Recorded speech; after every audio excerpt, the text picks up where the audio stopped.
हमारी खुदावंद यीशु की अंजील मुकद्दस मत्ती के मुताबिक उसका 13वां बाब 18 से 23 आयत तक। एक दिन यीशु ने अपने शागिर्दों से कहा, तुम बोने वाले की तमसील का बयान सुनो।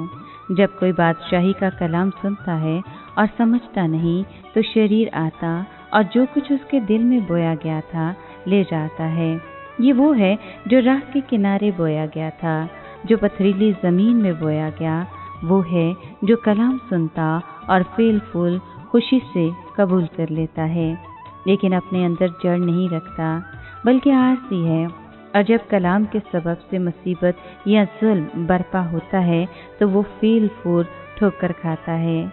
और जो खारदार झाड़ियों में बोया गया ये वो है जो कलाम को सुनता पर दुनिया का फिक्र और दौलत का फरेब कलाम को दबा देते हैं और वो बेफल रह जाता है। लेकिन जो अच्छी ज़मीन में बोया गया ये वो है जो कलाम को सुनता और समझता है और फल भी लाता है। कोई 100 गुना फल देता है, कोई 60 गुना, कोई 30 गुना। पाक कलाम के पढ़े और सुने जाने पर खुदावन की बरकत हो, खुदा का शुक्र हो।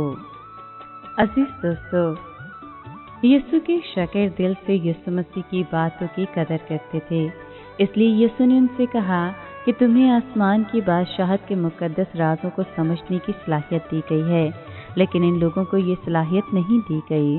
चूँकि शागिर्दों को यीशु की तालीमात समझने का शौक था, इसलिए यीशु ने उनको बीज बोने वाले किसान की मिसाल का मतलब समझाया। मसीह यीशु ने कहा कि बीज खुदा का कलाम है और ज़मीन लोगों के दिलों की तरफ इशारा करती है।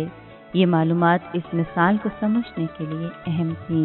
जो बीज रास्ते पर गिरे उनके बारे में मसीह यीशु ने ये वजाहत दी कि शरीर आकर उनके दिल से कलाम को ले जाता है ताकि वो ईमान ना लाएं और निजात ना पाएं। पथरीली ज़मीन पर गिरने वाले बीजों का जिक्र करने से मसीह यीशु ने उस शख्स की सूरत हाल बयान की जो कलाम को सुनकर इसे खुशी खुशी कबूल करता है, लेकिन ये उसके दिल में जड़ नहीं पकड़ता। जब कलाम की वजह से उस पर मुसीबत या अजियत आती है तो वो इसे फौरन तर्क कर देता है। अफसोस की बात है कि आजमाइश के दौर में जब उसके घर वाले या दूसरे लोग उसकी मुखालफत करने लगते हैं तो वो ईमान से मुंह फेर लेते हैं। अजीज दोस्तों, कुछ बीज कांटेदार झाड़ियों में गिरे। मसीह यीशु ने कहा कि ये उस शख्स की सूरत हाल है जो कलाम को सुनता और कबूल तो करता है, लेकिन इस दुनिया की फिक्रें और दौलत की धोखाबाज कशिश कलाम को दबा देती है, इसलिए वो फल नहीं लाता। आखिर में मसीह यीशु ने अच्छी ज़मीन का जिक्र किया। ये वो लोग हैं जो खुदा के कलाम को सुनते, उसका मतलब समझते और उसे दिल से कबूल करते हैं। इसके नतीजे में वो फल लाते हैं, मगर उम्र, सेहत और दूसरी सूरत हाल की वजह से हर कोई एक जितना फल नहीं ला सकता। लिहाजा कोई 30 गुना, कोई 60 गुना और कोई 100 गुना फल लाता है। वाकई खुदा की खिदमत करने से उन लोगों को बहुत सी बरकतें मिलती हैं जो कलाम को सुनते हैं और अपना लेते हैं और साबित कदमी के साथ फल लाते हैं।